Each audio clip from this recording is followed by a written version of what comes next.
Hello friends, എല്ലാവർക്കും അമ്മൂസ് കളക്ഷനിലോട്ട് സ്വാഗതം. നമ്മൾ ഇന്ന് കാണാൻ പോണ ഒരു ട്യൂട്ടോറിയൽ വീഡിയോ ആണ്. അപ്പോൾ ഈ ഒരു പാറ്റേൺ ആണ് നമ്മളിന്ന് തയ്ക്കാൻ പോകുന്നത്.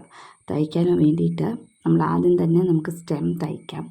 അപ്പോൾ സ്റ്റെം തയ്ക്കാനായിട്ട് നമ്മൾ യൂസ് ചെയ്യുന്നത് 6 strands ത്രെഡാണ് യൂസ് ചെയ്യുന്നത്. Green colour 6 strands. ഞാനിപ്പോൾ വൈറ്റ് കാർബൺ പേപ്പർ അല്ലെങ്കിൽ നിങ്ങൾക്ക് വൈറ്റ് പെൻസിൽ, ഇതുപോലത്തെ പെൻസിൽ കിട്ടും, വൈറ്റ് കളറ്. ഈ പെൻസിൽ യൂസ് ചെയ്ത് നമുക്ക് ഡ്രസ് മാർക്കിങ്ങിന് യൂസ് ചെയ്യുന്ന പെൻസിലാണ്. അത് യൂസ് ചെയ്തിട്ട് നമുക്ക് വരയ്ക്കാവുന്നതാണ്. അപ്പോൾ ഇതിൻ്റെ അകത്ത് ഇപ്പം ഒരു ബഡ് അല്ലെങ്കിൽ ഒരു ലീഫും കൂടെ നിങ്ങൾക്ക് ആഡ് ചെയ്യണമെന്നുണ്ടെങ്കിൽ ഇതുപോലെ പെൻസിൽ വെച്ചിട്ട് വരച്ച് വെച്ചാൽ മതി. ഇതുപോലെ വന്നോളും. അപ്പോൾ ഇത് തൂത്താൽ പെട്ടെന്ന് പോവുകയും ചെയ്യും. ഒരു വൈറ്റ് നമ്മൾ നനഞ്ഞ തുണിയും കൊണ്ടോ അല്ലെങ്കിൽ നമ്മൾ കുറേ വട്ടം അങ്ങോട്ടും ഇങ്ങോട്ടും നമ്മൾ എടുക്കുമ്പോൾ തന്നെ ഇത് പയ്യെ അത് മാഞ്ഞു പൊക്കോളും. അപ്പം ഇതാണ് പെൻസിൽ. നമുക്ക് ഡാർക്ക് ഷെയ്ഡ് തുണികളിലൊക്കെ നമുക്ക് വരയ്ക്കാനായിട്ട് യൂസ് ചെയ്യുന്ന വൈറ്റ് കളർ പെൻസിലാണ്. വരയ്ക്കാനായിട്ട് യൂസ് ചെയ്യുന്ന പെൻസിലാണിത്. ഇനി നമുക്ക് സ്റ്റെം തയ്ക്കാനായിട്ട് നമ്മൾ 6 strands ആണ് എടുക്കുന്നതെന്ന് ഞാൻ പറഞ്ഞു. ഇവിടെ നമ്മൾ തയ്ക്കുന്നത് ബാക്ക് സ്റ്റിച്ചാണ്. അപ്പോൾ ഇത് ബാക്ക് സ്റ്റിച്ച്, ഇത്. അപ്പോൾ ബാക്ക് സ്റ്റിച്ച് തയ്ക്കുമ്പോൾ നമ്മളെപ്പോഴും ഈക്വൽ ഡിസ്റ്റൻസ്, അത് ബാക്ക് ആയാലും ബാക്ക് സ്റ്റിച്ച് ആയാലും റണ്ണിങ് സ്റ്റിച്ചൊക്കെ ആണെങ്കിൽ ഇതൊക്കെ ബേസിക് ആയിട്ടുള്ള സ്റ്റിച്ചസാണ്. അപ്പോൾ ഇത് തയ്ക്കുമ്പോൾ നമ്മൾക്ക് ആദ്യം ഇതിനൊരു ഫിനിഷിങ് കിട്ടിയാൽ ബാക്കി എല്ലാ സ്റ്റിച്ചിനും ഒരു ഫിനിഷിങ് നമുക്ക് ഓട്ടോമാറ്റിക്കലി വരും. അപ്പോൾ ഇത് ഈക്വൽ ലെങ്ത് ആയിട്ടുള്ളത് നമ്മളെപ്പോഴും നോക്കുക. അപ്പോൾ ഇതിപ്പോൾ ഞാൻ ഇത്രയും ഡിസ്റ്റൻസാണ് എടുത്തിരിക്കുന്നത്. ഇതിങ്ങനെ വന്നിട്ടുണ്ട്. ഇനി ഫ്രണ്ടിൽ നിന്ന് ബാക്കിലോട്ടാണ് പോകുന്നത്. അപ്പോൾ ഇത്രയും ഡിസ്റ്റൻസ് തന്നെ ഫ്രണ്ടിലെടുക്കുക. എന്നിട്ട് ബാക്കിൽ എവിടെയാണോ നമ്മൾ താത്തിയെ അവിടെ തന്നെ താത്തുക. ഇങ്ങനെ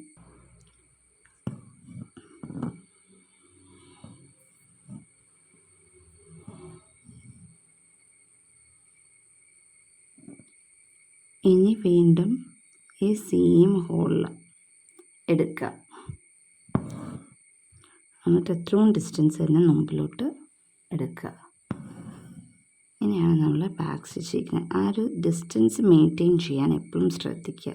എന്നാലാണ് ഈ ഒരു സ്റ്റിച്ചിന് നമുക്ക് കാണുമ്പോൾ തന്നെ ഒരു ഭംഗി തോന്നണമെങ്കിൽ ഈ ഡിസ്റ്റൻസ് മെയിൻറ്റെയിൻ ചെയ്താലേ തോന്നുള്ളൂ നമുക്ക്. കാര്യം എളുപ്പമുള്ളൊരു സ്റ്റിച്ചാണ്. പക്ഷേ ഇതിൻ്റെ അകത്ത് ഡിസ്റ്റൻസ് അങ്ങോട്ടും ഇങ്ങോട്ടും ഇല്ല, ഒരെണ്ണത്തിന് ഒത്തിരി കൂടുതൽ, ഒരെണ്ണത്തിന് ഒത്തിരി കുറവ്, അങ്ങനെ തയ്ച്ചിട്ടുണ്ടെങ്കിൽ ഈ സിമ്പിളായിട്ടുള്ള സ്റ്റിച്ച് കാണാൻ ഒരു ഭംഗിയില്ലാണ്ടാകും. അതുകൊണ്ട് തയ്ക്കുമ്പോൾ എപ്പോഴും ശ്രദ്ധിക്കേണ്ടത് ആ ഒരു ഡിസ്റ്റൻസാണ്. അപ്പോൾ ഇതുപോലെ നമുക്ക് സ്റ്റെംസ് 6 strands വെച്ചിട്ട് തയ്ച്ചെടുക്കാം. ഇപ്പോൾ നമ്മൾ ബാക്ക് സ്റ്റിച്ച് വെച്ചിട്ട് സ്റ്റെം തയ്ച്ചു കഴിഞ്ഞിട്ടുണ്ട്. ഇനി ലീഫാണ്. ലീഫ് തയ്ക്കാനായിട്ട് നമ്മൾ കൗച്ചിങ് സ്റ്റിച്ചാണ് യൂസ് ചെയ്യുന്നത്. കൗച്ചിങ് സ്റ്റിച്ചിന് നമ്മൾ യൂസ് ചെയ്യുന്നത് 6 strands ആണ് യൂസ് ചെയ്യുന്നത്. എപ്പോഴും കൗച്ചിങ് സ്റ്റിച്ചൊക്കെ യൂസ് ചെയ്യുമ്പോൾ 6 strands യൂസ് ചെയ്താലാണ് ഒരു എടുപ്പ് നമുക്ക് കിട്ടുള്ളൂ. അപ്പോൾ നമ്മൾ ഇവിടെ നിന്ന് നമുക്ക് തയ്ച്ച് തുടങ്ങാം. ഞാൻ താഴത്തു നിന്നാണ് തയ്ച്ചു തുടങ്ങുന്നത്. അപ്പോൾ ഇവിടെ നിന്ന് ഈ പോയിൻ്റിൽ നിന്ന് എടുക്കാം.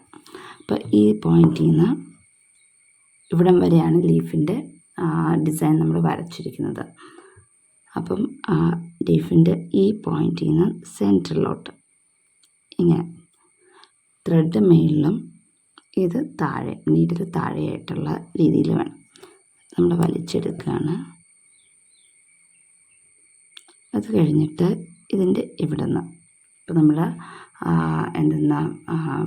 ക്രോസ് ചെയ്ത് ഈ ത്രെഡിൻ്റെ മേലിൽ കൂടെ ഇപ്പുറത്തോട്ട് ക്രോസ് ചെയ്തിട്ട് ഇവിടെ ഡിസൈൻ വന്നേക്കണ എവിടെയാണോ അവിടെ നമ്മൾ പൊക്കുകയാണ്. ഇങ്ങനെ പൊക്കിയെടുക്കുകയാണ്.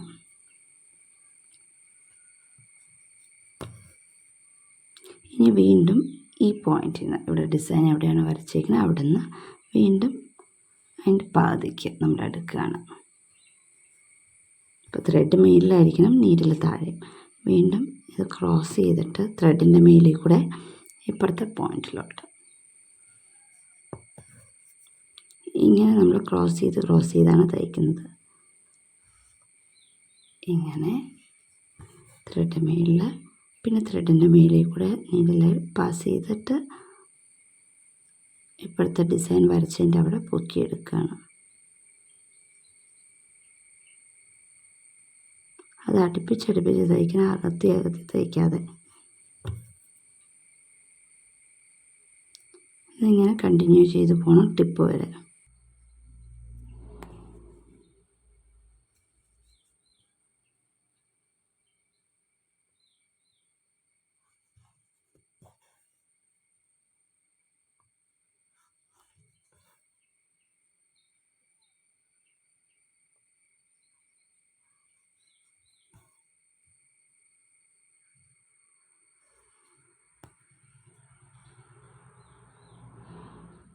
അപ്പം നമ്മൾ കൗച്ചിങ് സ്റ്റിച്ച് വെച്ചിട്ട് ലീവ്സും തയ്ച്ചു കഴിഞ്ഞിട്ടുണ്ട്. ഇനി നമുക്ക് ഫ്ലവറാണ് തയ്ക്കേണ്ടത്. ഫ്ലവർ തയ്ക്കാനായിട്ട് നമ്മൾ ലേസി ഡേസിയാണ് ഉപയോഗിക്കുന്നത്. ലേസി ഡേസിയുടെ 6 strands ആണ് ലേസി ഡേസി തയ്ക്കാനായിട്ട് നമ്മൾ യൂസ് ചെയ്യുന്നത്. ഒരു double sheet pink double sheet ത്രെഡാണ് യൂസ് ചെയ്തിരിക്കുന്നത്. അതിൻ്റെ 6 strands ആണ്. അപ്പോൾ അതിൻ്റെ എത്ര പെറ്റൽസ് തയ്ക്കണമെന്നുള്ളത് നമ്മുടെ ടൈറ്റ്ലി ആയിട്ട് തയ്ക്കണമെന്നുണ്ടെങ്കിൽ അതുപോലെ, ഇല്ല എന്നുണ്ടെങ്കിൽ അതനുസരിച്ച് നമുക്ക് മാറ്റാം. അപ്പോൾ ഞാൻ ഒത്തിരി ടൈറ്റായിട്ടല്ല, എന്നാൽ അത്യാവശ്യം പെറ്റൽസ് ഉള്ള രീതിയിലാണ് നമ്മൾ തയ്ക്കുന്നത്. ഇങ്ങനെയാണ് റൗണ്ട് ഒരു ഫ്ലവർ അല്ല, അതൊരിച്ചിരി സൈഡ് വൈസ് കുറച്ച് പരന്നിരിക്കുന്ന ഒരു ഫ്ലവറായിട്ടാണ്. അപ്പോൾ ഇത് സെൻറ്ററിൽ നിന്ന് നമുക്ക് തുടങ്ങണം. അത് നടുക്കുന്ന കുത്തിയെടുത്തിട്ട് ലേസി ഡേസി തയ്ക്കുന്നത് ആ സെയിം പോയിന്റിൽ നിന്ന് തന്നെ ഇങ്ങോട്ടേക്ക് ഇങ്ങനെ എടുക്കുന്നു. ത്രെഡ് താഴത്തേക്കൂടെ എടുക്കുന്നു. ഒത്തിരി നീളത്തിൽ വേണ്ട, തൊട്ടടുത്ത് തന്നെ നമ്മൾ താത്തുന്നു. ഇങ്ങനെ നമ്മൾ ഇതാണ് ലേസി ഡേസി അല്ലെങ്കിൽ ചെയിൻ ഒറ്റയായിട്ട് തയ്ക്കുക എന്ന് നമ്മൾ പറയും. ഇതുപോലെ നമുക്ക് പെറ്റൽസ് ഇതിന് ചുറ്റും നമുക്ക് തയ്ച്ചെടുക്കാം. ഓരോ പെറ്റൽസ് അത് കഴിഞ്ഞിട്ടാണ് ബാക്കി ഇത്. അതുകൊണ്ട് നമ്മുടെ ഫ്ലവറിൻ്റെ സ്റ്റിച്ചിങ് തീരുന്നില്ല, ഇനിയുണ്ട്. അപ്പോൾ ആദ്യം പെറ്റൽസ് തിക്കായിട്ട് തന്നെ നമുക്ക് തയ്ച്ച് നോക്കാം, വയ്ക്കാം. ആദ്യം തന്നെ ലേസി ഡേസി വെച്ച് ഇതുപോലെ അടുപ്പിച്ച് ഞാൻ അകത്തിയായിരുന്നു പെറ്റൽസ് വരച്ചത്. പക്ഷേ അത് ഒത്തിരി അകന്നു പോയി. കുറച്ച് അടുപ്പിച്ച് തന്നെയാണ് ഞാൻ തയ്ക്കുന്നത്. ഇതുപോലെ പെറ്റൽസ് അടുപ്പിച്ച് ഈ ഒരു ഷേപ്പിൽ നമുക്ക് തയ്ച്ചെടുക്കാം. സെൻറ്ററിൽ വേണ്ട.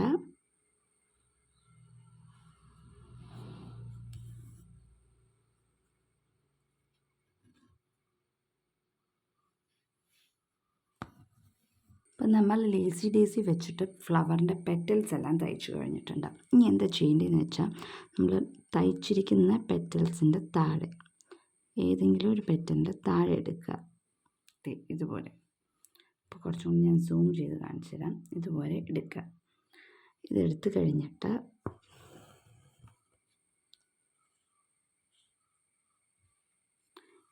കഴിഞ്ഞിട്ട് പിന്നെ നമ്മൾ കടായി കമ്മൽ തയ്ക്കുന്ന പോലെ ഓൾട്ടർനേറ്റീവ് ഒരു രണ്ട് ലേസി ഡേസി 2 ത്രെഡാണല്ലോ വരുന്നത്. ഇവിടെ ഒരു ത്രെഡ്, ഇപ്പോഴത്തെ സൈഡിലൊരു ത്രെഡ്. അപ്പോൾ ഒരു ത്രെഡിൻ്റെ മേലെ കൂടെയും ഇപ്പോഴത്തെ സൈഡിലെ ത്രെഡിൻ്റെ താഴത്തെ കൂടെയും നമ്മൾ എടുക്കണം. ഇങ്ങനെ ഇത് അങ്ങോട്ടും ഇങ്ങോട്ടും ഓൾട്ടർനേറ്റായിട്ട് ചെയ്തിട്ട് നമ്മൾ ഈ പെറ്റൽ ഫില്ല് ചെയ്യാണ്. അപ്പോൾ വെറുതെ ലേസി ഡേസി തയ്ക്കുകയല്ല, അതിൻ്റെ മേലെ കൂടെ നമ്മൾ ഇതുപോലെ വീവിങ് പാറ്റേൺ പോലെ നമ്മൾ ചെയ്യുന്നുമുണ്ട്.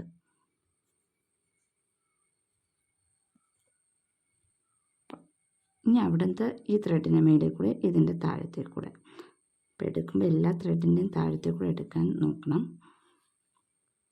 ഇത് അങ്ങോട്ടും ഇങ്ങോട്ടുമായിട്ട് നമ്മൾ ചെയ്ത് ഈ ഒരു പെറ്റൽ നമ്മൾ ഫില്ല് ചെയ്യും. അതുപോലെ ബാക്കിയുള്ള എല്ലാ പെറ്റലും ചെയ്യണം. അപ്പോൾ നമുക്ക് വേറൊരു ഡിസൈൻ സ്റ്റിച്ച് പോലെ നമുക്ക് കിട്ടും. അപ്പോൾ സിമ്പിളായിട്ടുള്ളൊരു ലേസി ഡേസി നമ്മൾ ഇതുപോലെ ചെയ്ത് വേറൊരു പാറ്റേൺ ആക്കി എടുക്കുക. ഇപ്പോൾ നമ്മുടെ ത്രെഡ് കെട്ടുകൂടി.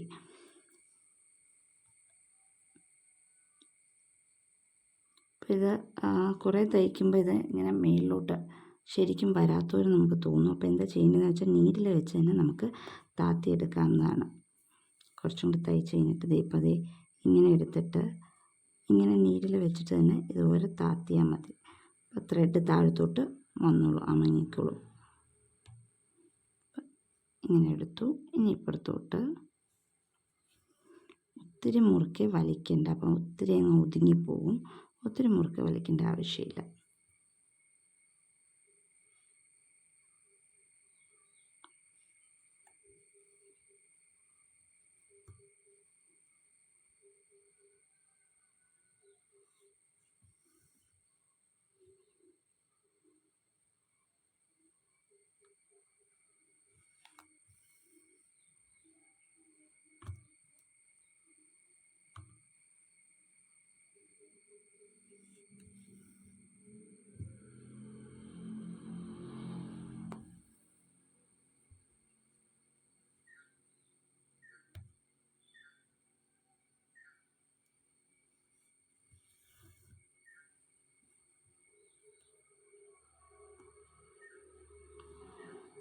അപ്പോൾ നമ്മൾ തയ്ച്ച് തീർന്നിട്ടുണ്ട്.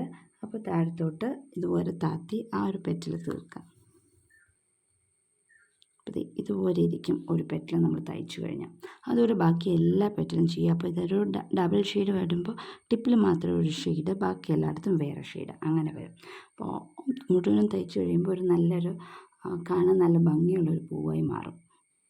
ഇപ്പം നമ്മൾ ലേസി ഡേയ്സിൻ്റെ ഉള്ളിൽ കൂടെ ഒരേ ലേസി ഡേയ്സിൻ്റെ ഉള്ളിൽ കൂടെ ഇതുവരെ എടുത്തെടുത്ത് നൂല് അങ്ങോട്ടും ഇങ്ങോട്ടും എടുത്ത് നമ്മൾ ഒരേ പെറ്റലും ഫിനിഷ് ചെയ്തെടുത്തിട്ടുണ്ട്. അപ്പോൾ ഇത് സിമ്പിൾ ലേസി ഡേയ്സി വെറുതെ ഇരിക്കുന്ന ടൈറ്റായിട്ട് ഇരിക്കുന്നേക്കാളും നല്ലൊരു പ്രൊജക്ഷനൊക്കെ നമുക്ക് ഈ ഒരു പാറ്റേണിൽ കിട്ടും.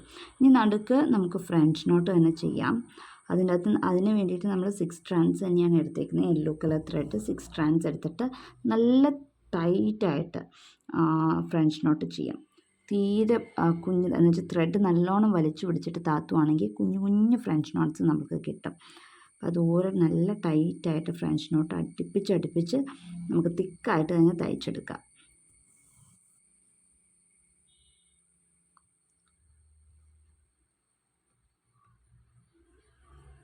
ഒത്തിരി കുഞ്ഞത് വലിച്ചിങ്ങനെ പിടിക്കുമ്പം താഴത്തോട്ട് മുറുക്കെ വലിക്കുകയും കൂടെ ചെയ്തിട്ടുണ്ടെങ്കിൽ തുണിക്ക് ഓരോ തുണിയുടെ ഇതുപോലെ വിടവ് വന്ന് അതിൻ്റെ താഴത്തോട്ട് ചിലപ്പം ആ നോട്ട് ഇറങ്ങിപ്പോകും. അപ്പോൾ എന്താ ചെയ്യേണ്ടതെന്ന് പറഞ്ഞാൽ അപ്പം മുറുക്കെ വലിക്കരുത്. ഒരേ തുണീനെ ഡിപ്പെൻഡ് ചെയ്ത് മാറിക്കൊണ്ടിരിക്കും. അപ്പം നമ്മുടെ സിമ്പിളായിട്ടുള്ളൊരു ഡിസൈനിങ് എത്ര മനോഹരമാക്കി നമ്മൾ മാറ്റിയിട്ടുണ്ട് ഈ ഒരു ഡിസൈൻ. കാരണം ഇത് സിമ്പിളായിട്ട് ലേസി ഡേയ്സി തയ്ക്കുവാണെങ്കിൽ ഈ ഒരു പ്രൊജക്ഷനോ ഈ ഒരു ലുക്കും നമുക്ക് ഈ ഒരു പാറ്റേൺ ഉണ്ടാക്കാൻ പറ്റില്ല. ഇത് ആ ഒരു പ്രൊജക്റ്റ് ചെയ്ത് നിൽക്കുന്ന ഇങ്ങനെ നമ്മൾ പിന്നൽ പോലെ ഈ ഓരോ പെറ്റലിലും ഉള്ളതുകൊണ്ടാണ് ഈ ഒരു പാറ്റേണിന് ഇത്ര ഭംഗി കൂടുതലായിട്ട് തോന്നിക്കുന്നത്. അപ്പോൾ നിങ്ങളെല്ലാവരും ഇതൊന്ന് ട്രൈ ചെയ്ത് നോക്കുക. ട്രൈ ചെയ്ത് നോക്കിയിട്ട് ഫീഡ്ബാക്ക്സ് എഴുതി അറിയിക്കുക. അപ്പോൾ അടുത്ത ദിവസം മറ്റൊരു വീഡിയോ ആയിട്ട് കാണാം. അൻറ്റിൽ ദെൻ ബൈ.